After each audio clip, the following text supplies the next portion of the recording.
Adilannya Tuh, itu iya. yang diberikan musibah adalah yang melakukan salah. Itu adil. Bukan yang tidak bersalah yang dibunuh. Yang bersalah diselamatkan. Itu error namanya. Ini gila ini, ajaran Aduh. gila. Ajaran Tuh, gila Bang, ini. ini. Itu Nah, ajaran gila. justru Bang. Kami berdua Justru. meminta di hadapan Tuhan. Siapa yang bersalah kalau dihukum. Siapa yang tidak bersalah diselamatkan. Itu adil. Betul. Di agamamu berbeda. Betul sekali. Yesus tidak bersalah Salah. dihukum. Seperti Kalian yang di bersalah Termisi kalian diselamatkan. 1375. Siapa yang menggawili binatang kok tidak dapat hukuman, Bang? Siapa yang menghakimi menggauli Stres itu, binatang? Bang. Bible 19:28 gitu.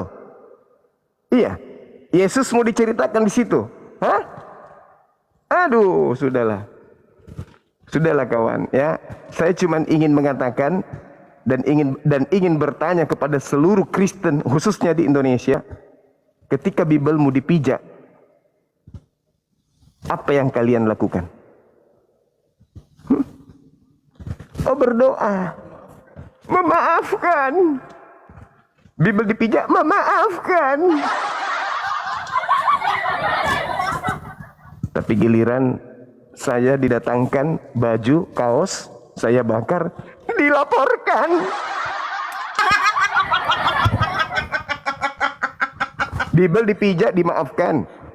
Baju kaos didatangkan ke saya, diantar ke saya bakar karena saya tidak suka, dilaporkan. Padahal yang memberikan baju kaos itu udah bilang nanti kalau saya kasih terserah dia mau dia apain kan. Katanya gitu ada. Gugurnya kesaksian si Lina itu tahu apa, Bang? Apa itu, Dek?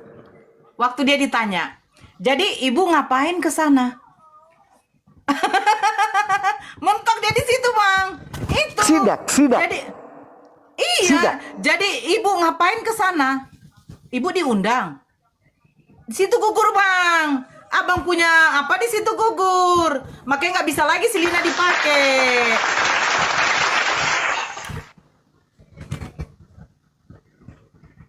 Ini ada sarjana apa nih? TH. Sarjana Oh, TH. sarjana teologi ya, bukan STT, Ya. sarjana 3 Tuhan, bukan? Assalamualaikum Bang. Ya, waalaikum. Agama apa, Bang? Bang, agama apa? Saya Kristen Kak Nora. Oh. Lulusan Kenapa pakai STT, Assalamualaikum. lulusan sarjana teologi, Bang. Masih belajar Bang. Oh, masih belajar ya. Oke, bisa kita diskusi? Sayangnya waktu saya sempit. Ya, mau kemana Bang Jum? Saya harus ibadah menyembah Tuhannya Yesus. Ya, Alhamdulillah. Alhamdulillah. Gimana, Bang? STT itu fungsinya apa? Sekolah STT itu sekolah tipu-tipu kah? Sekolah 3 Tuhan atau apa? Karena saya lebih sebagai orang yang mendalami Bible, saya lihat STT ini kebanyakan diajarkan justru untuk menipu jemaat.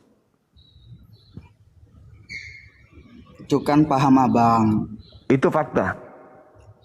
Iya, mau fakta dari paham Abang kan gitu. Oh, bukan, itu fakta. Yang mana ketika orang itu menggunakan akal akan ketahuan. Oh, STT ini ternyata lulusan dari sana itu dipakai untuk mengajak orang menyembah yang bukan Tuhan.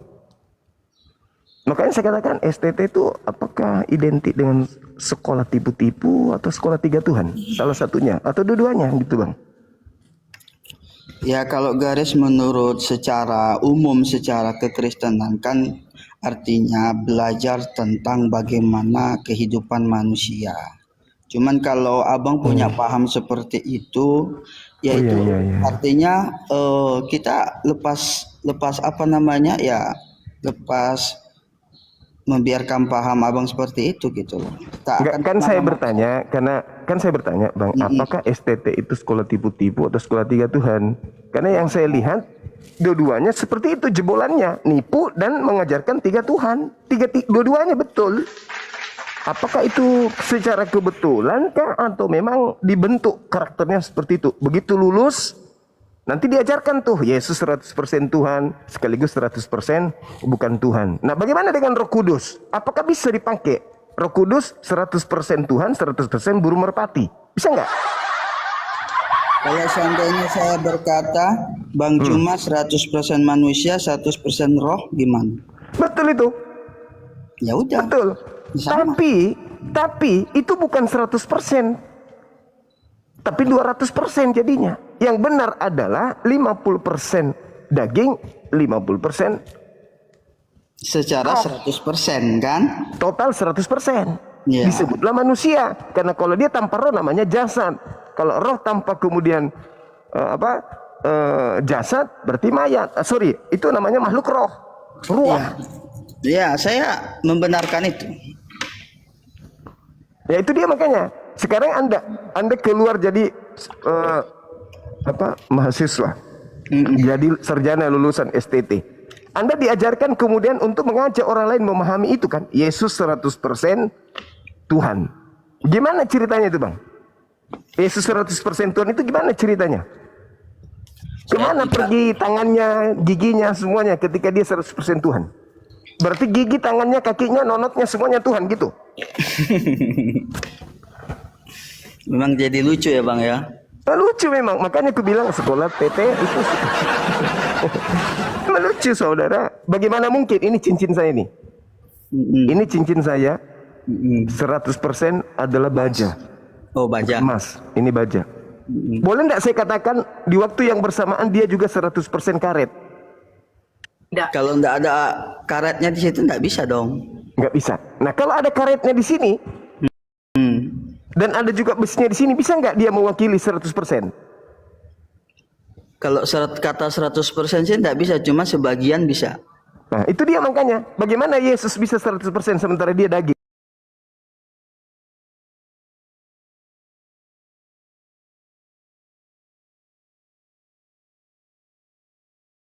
Secara dia ada di bumi dikatakan dia adalah manusia. Jadi Ya cincin kan? ini, jadi cincin ini secara apa dia bisa disebut karet? Secara apa dia disebut besi? Ya saat dia dalam posisi besi dia disebut besi, di dalam posisi karet dia disebut karet. Nah, ini posisinya sekarang ini begini nih. Ini begini nih. Ini sekarang ini besi. Iya. Boleh nggak saya katakan ini 100% karet?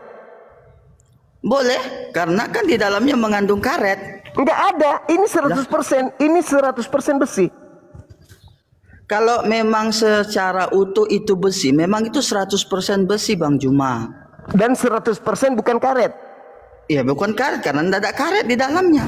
Yesus juga begitu. Tapi kan masalahnya di dalam kekristenan itu kan ketika dibicarakan tentang 100% dia adalah manusia yang dilihat oleh manusia, dan kenapa dikatakan dia 100% roh, rohnya Allah kan begitu kan? Gimana Kan pemahaman ceritanya? Kristen kan begitu. Pemahaman Kristen kan begitu. Kan saya Nah, itulah menyampaikan. yang saya katakan STT tadi. Itu yang saya katakan. STT itu ini emas 100%, ini juga emas, ini juga karet 100%. Itulah STT. Lulusan dari sana nanti hasilnya gitu.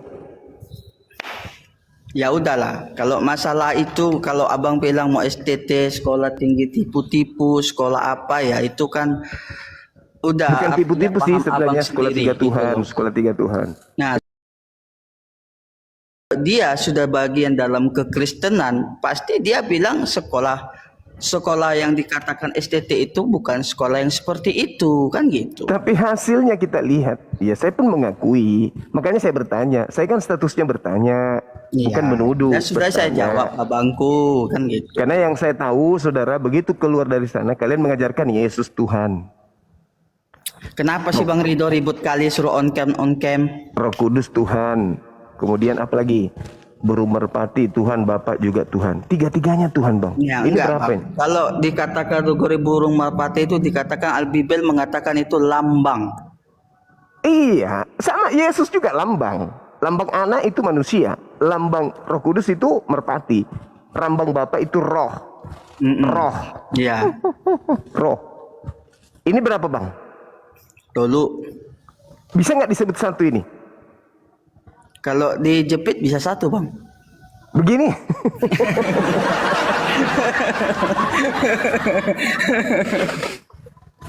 Nah, itu tadi yang aku bilang. Itu namanya tipu kalau dijepit gini. Ini berapa anak-anak? 1 Pak Guru. Tiga. Ya tapi gini Bang, kita nggak bisa pungkiri juga di dalam diri kita itu kan kita bisa juga bilang ada 3 bagian. Oh kita iya. Iya Tapi nggak kan? Tuhan bukan. Apakah kita Maha Esa? Dengar dulu, saya nggak ke Maha Esanya. Maksudnya kan dalam Ya, kategori kalau Maha Esa itu kan tidak berbilang. iya tahu, maksudnya gini loh, di dalam diri kita manusia itu kan artinya kan yang terlihat ini tubuh kita, ya kan? Yang beroperasi itu kan jiwa kita, ya kan? Yang menghidupkan itu kan roh kita, kan begitu kan? Makanya dikategorikan dalam 2 keyakinan di Kristen dan di Islam, roh itu sampai kapanpun dia tidak akan bisa mati. Sedangkan tubuh secara jasmani dia akan kembali ke tanah, kan gitu. Dia akan hilang, kan gitu. Karena ini adalah suatu yang Tapi fana. ini yang Anda harus pahami, roh itu adalah ciptaan. Roh itu, iya, roh itu memang ciptaan. Kalau kita mau gali secara lebih dalam lagi, Bang Juma, ya, kalau kita lebih mau gali lagi secara dalam lagi, nanti kita akan berkata ketika roh itu ciptaan, siapa yang menciptakannya, begitu kan? Nah setelah betul. dinyatakan yang menciptakan itu ya Allah, Ya. Tuhan semesta alam, kan gitu kan? Betul sekali. Nah tiba-tiba ditanya lagi dengan perkataan yang artinya melebihi melampaui akal pikiran manusia, ditanya Allah itu datangnya dari mana? Ya kan begitu kan, ditanya lagi Allah itu datangnya dari mana, kan begitu nanti. Kok Tuhan datang? Maksudnya dia ada itu seperti apa, dari mana, kan gitu. Tidak berawal. Tuhan itu tidak berawal. Tuhan itu tidak berawal. Yesus berawal. Burung merpati juga berawal. Roh juga berawal. Tuhan tidak. Nah, disinilah kita harus perlu menyadari akal pikir kita itu masih terbatas. Sehingga kita membatas-batasi Tuhan gitu. Kita batas-batasi sesuai dengan Bukan akal kita. membatasin Tuhan, bukan membatasin Tuhan, Bang Juma. Yang artinya apa yang menjadi pemikiran kita secara manusia itulah yang kita pikirkan. Jangan melampaui dari akal pikiran kita. Makanya ketika ada orang dia tidak dapat berpikir dengan jernih, dengan tenang, atau melampaui dari pikiran dia itu, dia akan menjadi gila, stres. Jadi kan ini akal. Ini Tuhan. Supaya kita bisa kemudian memahami Tuhan, Tuhan harus downgrade, turun. Ini dalam kasus apa lagi? Loh, tadi katanya Tuhan tidak bisa diakal-akali. Tidak bisa Gini, diakali maksud saya akal gini loh, kita ini. Bang. Maksud Jadi saya dia begini. Tuhan harus downgrade menjadi bayi. Oh, Tuhan begitu imut-imut, gitu. Oh, Tuhan lucu. Senyumnya Tuhan manis, punya lesung pipi, supaya akal kita masuk gitu. Gitu maksudnya. Tidak Ataukah seperti Tuhan ini itu loh, Bang. Abang ataukah kan- Tuhan itu maha melihat, maha mendengar apa yang kita lakukan di bawah. Kita cukup mengimani Tuhan itu ada melihat. Tidak perlu kita lihat Tuhan, tapi Tuhan yang melihat kita. Atau memang Tuhan itu harus turun supaya kita lihat dong keretnya. Ya, selamat pagi dunia. Aku sudah datang. Aku yang menciptakan kalian loh. Gitu. Nanti lama-lama dibuat film itu lagi, nanti film kartun lagi nanti. Kan ada filmnya Yesus Tuhan. Anehnya filmnya setiap Yesus Tuhan itu mau melakukan sesuatu selalu berdoa. Bapakku yang di surga. Kan jadi lawa-lawa. Iya, betul. Jadi gimana? Masih mau Secara lanjut studinya? kalau secara pemahaman kita sebagai manusia yang terbatas akal ini memang seperti itu. Jadi kita harus menggunakan pemahaman apa ini supaya kita tidak terbatas? Pemahaman yang mati akal supaya tidak terbatas. Bukan, kita memiliki pemahaman bahwasanya Tuhan yang ada itu ya memang tidak terbatas gitu loh. Tapi kenapa dibatasin? Loh, siapa yang batasi dia? Lah itu jadi manusia. Kalau Abang mau berbicara kenapa Yesus disebut Tuhan atau kenapa Tuhan menjadi manusia, itu pelajaran yang lain lagi, Bang. Kita kan berbicara yang lain ini. Kenapa cincin ini disebut karet? Itu pelajaran lain lagi, pelajaran gila. Ini, ayo teman-teman, kemarin kita sudah belajar ini adalah besi. Hari ini kita belajar ini adalah karet. Hah? Ya kalau nggak ada karetnya di dalam gimana mau belajar ada karet di dalam? Nah itu dia. Itulah yang disebut kenapa Yesus disebut Tuhan padahal itu bukan Tuhan. Gini loh Abang Juma, ya, Juma. Kalau dalam pribadi Yesus itu berbeda. Karena di dalam pribadi itu berdaulat yang namanya pribadi Allah di dalam itu, pribadi Tuhan di dalam itu gitu loh. Yang membedakan dia tidak sama menjadi manusia dan itu di Al-Qur'an pun diakui loh, Bang. Apa di Al-Quran? Jadi akui bahwasanya dia adalah yang paling suci, yang paling kudus. Enggak ada. Nakal. Enggak ada disebut yang paling suci, enggak ada. Enggak ada. Al-Quran surah Maryam ayat 19 menciptakan, mengutus seorang manusia yang suci, bukan yang paling suci. Manusia suci di situ dikatakan dalam surah Maryam karena kenapa? Karena dia dituduh sebagai wanita yang hamil di luar nikah. Maka Yesus dikatakan, tidak, kamu bukan melahirkan anak haram, kamu melahirkan anak yang suci. Nah, Kata suci, ya, kata kudus ya, di situ. kan kesuciannya kan, anak yang suci. Iya, karena dia bukan anak haram. Iya, oke, diakuin kan? Diakui dong. Makanya Ya, dia tidak diakui, mati terkutuk karena dia orang suci. Makanya dia tidak terkutuk di tiang salib karena dia orang suci. Yang terkutuk di tiang salib itu adalah orang kotor. Abangku yang paling berhikmat, kan tadi abang sudah bilang diakui dia yang suci, ya Iya. kan?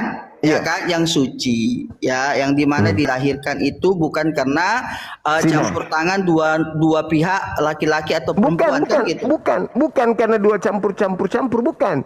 Karena gimana? dia bukan dari hasil zina. Saya bercampur dengan istriku halal, anakku bukan kotor, anakku itu bersih, suci. Oh, jadi menurut Walaupun saya Bang bercampur. Juma, ya, tenang. Menurut Bang Juma artinya gimana? Maryam dengan Yusuf ya. Kalau di Al-Qur'an apa sih namanya? Ya, Yusuf. Nah, Yusuf.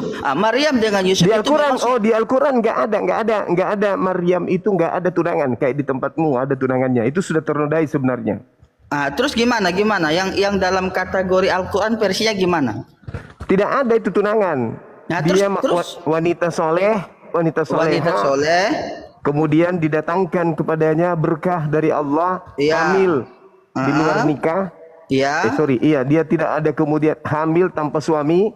tanpa Itu suami. di Islam. Ah. Jadi dia mengandung Mengandung. dari roh yang suci. Iya. Nah, terus hubungannya Ya sudah. dengan Yusuf apa di Al-Qur'an? Nggak ada Yusuf-Yusufan di Al-Quran, nggak ada. Oh, enggak ada Yusuf-Yusufan di Al-Qur'annya. Berarti berarti tunggal ya. Allah itu berkarya dalam tubuhnya, dalam rahimnya Maryam itu tunggal berarti di sana ceritanya ya. Yes, tidak ada tunangan-tunangan di tempatmu aja yang tunangan dulu, habis itu Nah, hampir sekarang diceraikan. begini saya mau bertanya, Bang. Di hukumnya bangsa Israel, ya kan? Nah, ketika diketahui ada seseorang tanpa suami, dia mengandung, apa yang terjadi? Dituduh zina. Dituduh zina kan? Nah, artinya kalau Maryam tanpa adanya pendamping sebagai suaminya, apakah dia dikatakan berzina dengan orang lain? Tuduhannya orang Yahudi itu. Iya, Makanya di dalam Al-Quran itu disebutkan Nabi Isa alaihissalam masa bayi membela ibunya. Ketika dituduh sama orang Yahudi. Ini belum lahir, Bang. Masih dalam kandungan nih seorang perempuan. Iya, dia yang sudah sedang diusir. mengandung. Dia diungsikan dari kampung. Oh, Karena berarti dianggap sebagai pesina. ketika dia ketahuan dia hamil, dianggap berzina, dia diusir dari keluarganya gitu. Yes. Diusir dari keluarganya. Dia Tapi mengungsikan diri kemudian meninggalkan pemukiman yang ada pada masa itu. Dia menyendiri tempat yang sepi. setahu saya, Bang, setelah dia melahirkan, barulah kemudian dia kembali ke perkampungan. Disitulah kemudian beliau dituduh berzina. Gini loh, Abang. Ya ukhta Harun, hai saudara perempuannya Harun. Bapakmu adalah orang yang baik, ibumu adalah orang yang baik. Kenapa engkau melakukan sesuatu yang mungkar di hadapan Tuhan? Gitu. Iya, gini loh Bang, saya kan mempelajari nih hukum Yahudi, hukum orang Israel, ya kan. Ketika sama seperti ada dalam Bible mencatat bahwasanya hukum Musa itu menyatakan kalau ada perempuan yang ketahuan dia hamil, ya, tanpa bersuami, mereka perempuan itu akan dihukum dilempari, dia akan dirajam dengan batu. Itu hukum Yahudi, Bang. Iya, terus masalahnya di mana? Nah, masalahnya kenapa Abang bilang ketika si Maryam tadi ketahuan dia sedang mengandung, dia diusir dan diungsikan ke tempat lain? Bukan, setelah dia tahu dirinya hamil, dia meninggalkan perkampungan. Oh, berarti Setelah dia melahirkan, barulah kembali ke masyarakat. Oh Di ya, sanalah kemudian dia dikatakan berzina. Lalu anaknya berbicara, "Inni Abdullah ataniyal kitab wa ja'alani nabiyan." Oke, saya ikutin aja pola pikir pemahaman Abang ya. Oke, dia berarti tanpa diketahui orang lain begitu dia hamil, tapi dirinya sendiri yang mendapat itu, dan setelah itu dia mengungsikan diri, begitu kan? Betul sekali. Jadi dia mengungsikan dirinya. Setelah melahirkan baru dia nongol. Izin Bang, bayinya di tengah-tengah Yahudi. izin Bang, Gitu. sisa waktu 5 menit. Iya. Sewaktu 5 menit ya. Iya. Nah, oke ya Bang, kita ikutin alur Abang ya. Jadi setelah dia menerima hal itu, dia menyadari dia harus mengungsikan diri kan gitu, tanpa tersiar kemana-mana bahwasanya dia hamil kan gitu kan. Nah, setelah dia melahirkan, Abang bilang tadi dia itu kembali ke kampungnya, ke daerahnya dengan membawa anak. Yes. Ya kan? Nah, Betul. ketika orang-orang situ tahu bahwasanya dia itu membawa anak, kan justru pastinya yang lain kan akan bertanya, siapa bapaknya, siapa suamimu, kan gitu. Itulah mukjizat yang diberikan. Makanya kemudian Nabi Isa alaihissalam berkata kepada orang-orang yang bertanya pada saat itu, "Inni Abdullah, aku ini adalah hamba Allah, ataniyal kitab wa ja'alani nabiyan." Dia sudah menjawab. Dia membela ibunya ketika ibunya dituduh berzina, dia bela ibunya. Nah, Bible ada nggak membela ibunya? Karena ceritanya tidak seperti itu Bang, karena ceritanya dia memiliki pendamping kalau di Bible. Berarti orang Yahudi menganggap Yesus ini punya bapak, bukan bapak tiri. Iya, jadi orang Yahudi itu sampai sekarang menganggap, makanya dikatakan Yesus itu adalah anak tukang kayu. Karena mereka Anak tiri. Anak tiri. Kok anak tiri dari mana? Ada Bible menyatakan anak tiri di situ. Coba kamu baca Matius 1 nomor 18 mulai.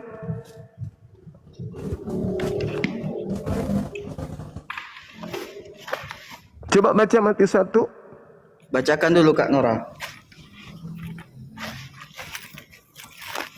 Kita baca Matius 1 nomor 18. Ya, terus seterusnya. Maksudnya biar cepat gitu loh. Saya buka tas saya dulu nih. Kalau udah dapat bacain, kan bisa minta tolong toh. Anak tiri mbahmu. Berarti kamu ingin mengatakan bahwa Yusuf itu anak Oke, kandung. saya baca ya, Bang. Iya, Matius berapa tadi? Dari 18 ya. siap. Kelahiran Yesus Kristus adalah seperti berikut.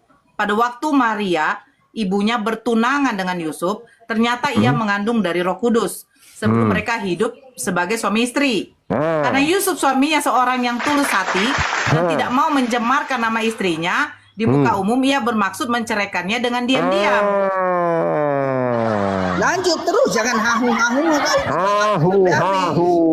Tapi habis pengumuman. Mau mengartikan itu. Dengar dulu, maksudnya begini. Kelahiran Yesus sebagai berikut. Pada waktu Maria ibunya masih bertunangan dengan Yusuf, ternyata Maria sudah mengandung. Berarti kan bukan anak kandungnya Yusuf. Itu maksudnya. Berarti orang Yahudi tahu. Abangku, ini ceritanya di dalam hubungan antara si Maria dan si Yusuf, abangku. Iya, tapi kan masyarakat tahu kalau kemudian ingat Matius itu dituliskan atas kesaksian orang. Malah di dalam kitab Talmud diceritakan kalau ibunya itu ya berzina dengan seorang prajurit bernama Pantera. Abangku yang ganteng, abang cuma yang paling terbaik. Ingat ya kata-kataku ya. Ini cerita setelah si Maria ini didatangi malaikat yang menyatakan bahwasanya dia sedang mengandung, ya Iya, kan? tahu. Dengar Kami baik-baik, paham, dengar kami dulu, tahu. dengar dulu. Saya mau ngomong, dengar dulu. Nah, setelah itu nih, si Yusuf ini yang sebagai tunangannya, ya, yang sebagai tunangannya ini mengetahui bahwasanya si Maria ini ternyata sedang mengandung. Dengar baik. Nah, maka dari sebab itu dia berniat untuk meninggalkan dengan diam-diam, ya, supaya apa? Dia menghargai kehormatan istrinya, calon istrinya. Dengar dulu, jangan ketawa. Kita ini berbagi. Ya, dengar baik-baik. Ya, menghargai kehormatan supaya dia jangan dikategorikan perempuan, yaitu tadi yang sudah melakukan perzinahan, makanya dikatakan diam-diam. Nah, tetapi ingat ketika si Yusuf berniat untuk meninggalkan Maria, dikatakan lagi apa? Malaikat menjumpai Yusuf supaya jangan meninggalkan Maria. Sehingga dia kembali lagi kepada Maria dan bertahan sampai kelahiran Yesus itu. Dan mereka tidak berbuat aneh-aneh di sana. Itu loh Bang Juma. Enggak, bukan itu pertanyaan saya. Lah. Ketika kemudian orang-orang Yahudi menuduh Maria itu berzina, apa pembelaan Yesus terhadap tuduhan itu kepada ibunya? Izin Bang, ini Bang Padamu bisa nggak nanti naik lagi di jam 2? Oke, ya oke. Enggak, Siap Bang, saya hormati mungkin waktunya. ini Dinda Nora mungkin bisa standby di sini. Tapi HP-nya Tidak apa-apa, soalnya saya ingin berdialog sama Bang Juma. Kalau Bang Nora saya sudah dapat lah. Kemarin sudah pernah berdialog juga. Oh ya, nanti datang aja lagi kembali Apa jam. nanti aja. Ya oke, setengah siapa dua. Bangku? Thank you Bang buat ini kesempatannya Bang. Iya. Oke, Bagaimana silakan. menanggapi yang terakhir Bang?